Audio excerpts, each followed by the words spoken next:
guys, in today's video I wanted to cover some acids that I think can be helpful to you guys in certain situations for smooth skin. This is a kind of a follow-up to my video on must-dos for smooth skin. A lot of you cope with textural issues, textured skin, and so I kind of wanted to dive a little bit deeper into how certain acids in skincare might be helpful to you. First acid I'm going to talk about is alpha hydroxy acids. Alpha hydroxy acids are perfect for people who have dry, rough, bumpy skin. They help soften that dry, bumpy skin. They're also humectants, meaning they help hold water into the top layer of the skin, and they can exfoliate the top layer of skin as well. There are a ton of alpha hydroxy acid based products on the market, peels, toners, creams, lotions, etc. And I find that consumers can really get into a lot of trouble with these because they can be incredibly irritating. People way overdo it, end up over exfoliating their skin and getting a lot of irritation, flares of acne, flares of rosacea, flares of numerous skin problems. But for people with dry, rough, bumpy skin, using an alpha hydroxy acid moisturizing product can help soften that dry, bumpy stuff. Specifically, people who have a condition called keratosis pilaris, which is those dry, bumpy, rough spots on the cheeks most often, can benefit from using an alpha hydroxy acid moisturizing product in their skincare routine for their face. KP can also affect the body. I have a video on KP for the body, so check that out if that's you. As far as products though, I wanna give a shout out to a brand that I personally love, recommend. I've recommended it in all of my alpha hydroxy acid videos, and that is Alpha Skincare. For a while it was sold on Derm Store, it's no longer sold there, and for a while it just kind of disappeared, but now I found out that Ulta is carrying it. They're all fragrance free. They make a fantastic glycolic acid cream. It's 12% glycolic acid. Their enhanced renewal skin cream. I highly recommend this for anybody who has dry, rough, bumpy skin like KP. And it also can be helpful if you have mature skin that has a lot of dry, rough patches, a lot of photo damage. That alpha hydroxy acid can just help exfoliate some of those photo damaged skin cells, and with time can actually help improve the overall hydration status of the skin. The cream is really thick, really moisturizing. But another product that's good if you have oily skin with rough and patchy areas, that is alpha hydroxy acid, like you don't do well with heavy creams is what I'm getting at, is the Alpha Care's glycolic acid lotion at 10% strength. That is also really good. It's not as heavy in terms of the consistency as the cream, but that one's really good. An expensive product that works is Neostrata's Glycolic Renewal Smoothing Cream. I think honestly the Alpha Skincare Enhanced Renewal Skin Cream is pretty effective as well. And again, with cosmeceuticals, it's pretty hard to compare each one side by side. We never really have that data. So, you know, kind of pick your poison with what you want to go with. So that was for people with dry, rough, bumpy skin. But if you have oily skin and a lot of textural irregularities, say you have acne and you've got some healing acne that's kind of peeling and dry and giving you some textural irregularities, you're gonna benefit more from using salicylic acid, aka BHA. The reason for this is that salicylic acid focuses in the oily surfaces of the skin very well, as opposed to alpha hydroxy acid, which I mentioned for dry skin. Alpha hydroxy acid is water soluble, but BHA is oil soluble, so it's better for addressing the needs of people with oily skin. And specifically, it's very helpful for acne as well. It can help reduce acne flares. It's also helpful if you've got blackheads, enlarged pores, really oily skin. BHA is a good choice.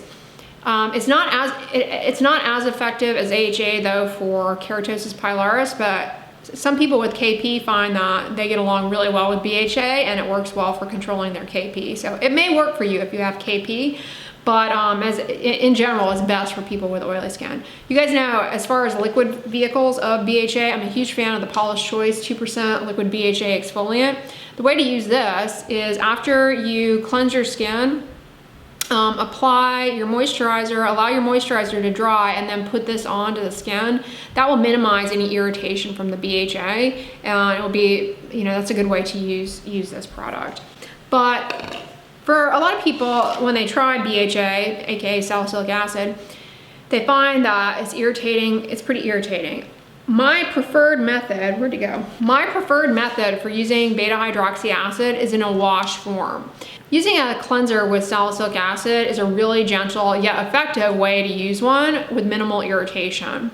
And it is effective that way with just a short contact time. I always get questions about that. But the way to use it is to just lather it to the affected areas, like in the shower. Let it sit on the skin for just a few minutes. You really don't need a long contact time, and then rinse it off.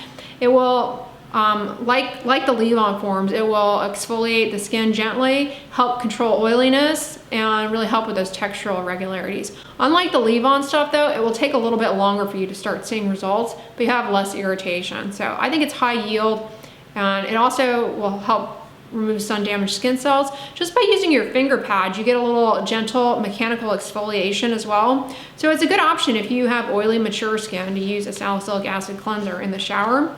I've been using, I haven't used it in a while, but I tried out the Inky List salicylic acid a while ago, and I've been recommending it to you guys in a lot of videos lately because I think it's pretty good. It's free of added fragrance, pretty inexpensive. But my favorite salicylic acid cleanser that is amazing is Zabza. It's very inexpensive. You can get it at Walmart for like $6. This too is pretty inexpensive, so those are really good options.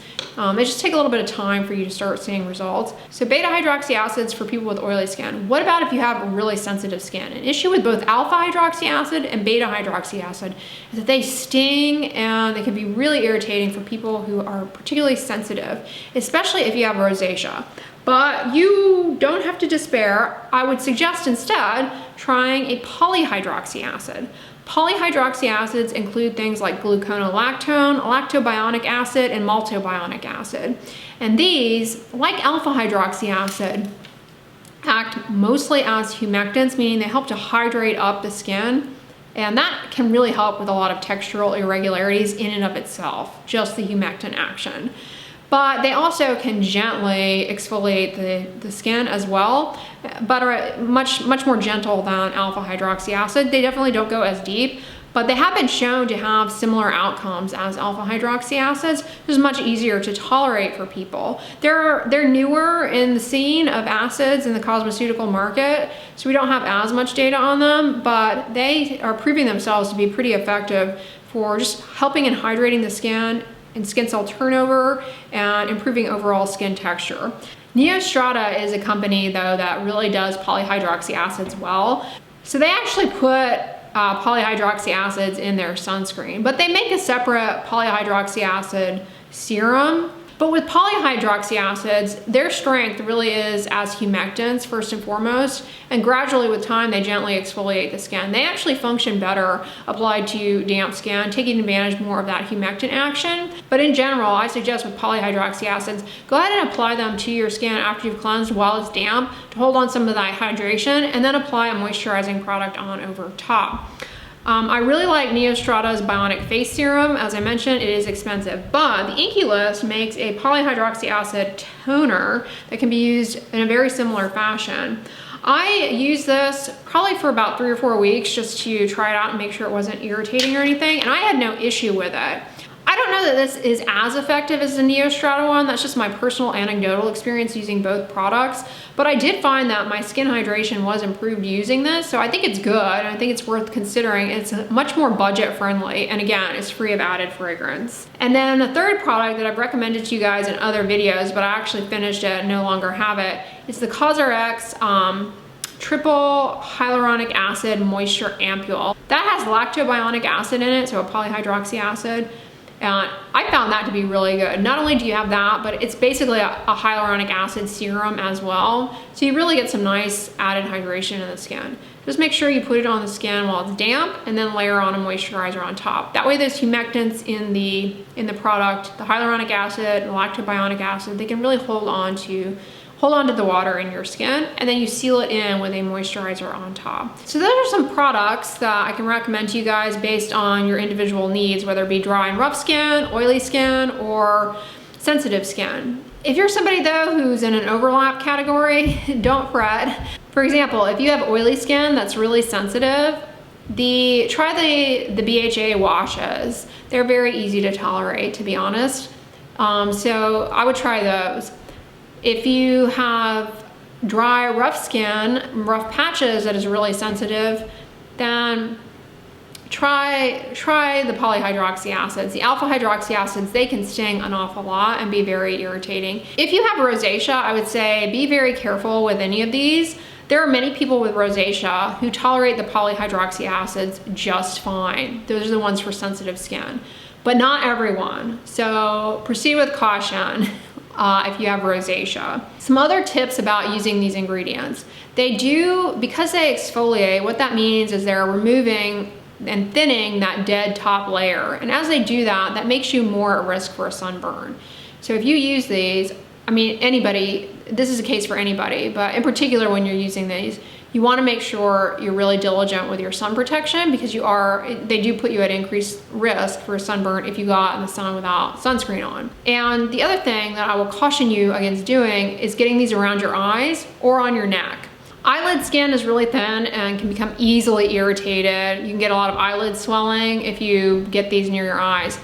So make sure you don't get it around your eyelids. And then I caution against using it on the neck, and people always ask why. Like, I've been using it on the neck and have no problem. The thing about the neck is that A, the skin there is much thinner, and B, there are far fewer sebaceous glands, the oil glands. So the skin on the neck is highly, highly susceptible to irritation when it comes to using exfoliating products. You know, you'll find people who find that they tolerate products like this very well on their neck and they see good results, but it's not the kind of, it's something I've got to caution you guys against doing, just because I have a large audience. I don't know who's going to tolerate it and who's not, and I know it will cause a lot of problems for a lot of people, so I just say stay away from it.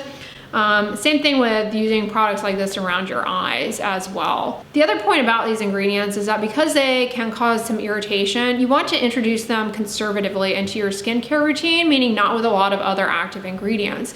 If you are using topical vitamin A, you don't want to apply topical vitamin A at the same time that you're using these products. And so, in other words, if you're using vitamin A and you're tolerating it just fine, and you want to introduce one of these, the way that you would do it is to alternate and use it on an off night and see how you tolerate it with the vitamin A. If you're already using one and you're going to start using vitamin A, then you probably want to stop and get used to the vitamin A first. Because vitamin A does a lot, and by vitamin A I mean prescription tretinoin or over-the-counter retinol or Differin or retinaldehyde. Vitamin A does a lot of the same things. It thins the top dead layer of your skin, it exfoliates your skin, and it can be irritating. So putting the two together can cause a lot of problems for people. Some people do well with both in their routine, alternating them morning and evening, but again, it's not something that I can generally recommend to such a large audience out there. It's not going to be appropriate for a lot of people. That's not to say that you can't use vitamin A and one of these acids ever, as part of your routine. Absolutely. But for a lot of people, it's not going to work. It's going to cause too much irritation. But if you are using them, the way to do it is to use your vitamin A at night and your acid in the morning. That way you're not using them together at the same time, or use your vitamin A one night and your acid the next night and alternate. So that's another way to incorporate both ingredients in a skincare routine, minimize the risk of irritation. Another reason that's important is even if you don't find the two are irritating, the pH and whatnot of some of these products might interfere with the stability of your topical vitamin A. So that's another reason why you don't want to pair them. But I hope this video was helpful to you guys as far as recommending some acid products. Be really careful, introduce them slowly. Do you need to exfoliate? No. This is kind of a myth that the cosmetic industry promotes, that you need to be exfoliating, that people need an exfoliant. Some people benefit from a little bit of chemical exfoliation here and there, but it's not something that we should just be telling consumers broadly, yes, you should buy an exfoliant and be peeling your skin, because more often than not, people end up with a lot of irritation. But in some of these conditions where we've got some textural irregularity, experimenting with an acid conservatively can yield some modest benefit. So I hope these products are useful to you guys who are interested in that. If you like this video, give it a thumbs up, share it with your friends, and as always, don't forget, sunscreen and subscribe. I'll talk to you guys tomorrow. Bye.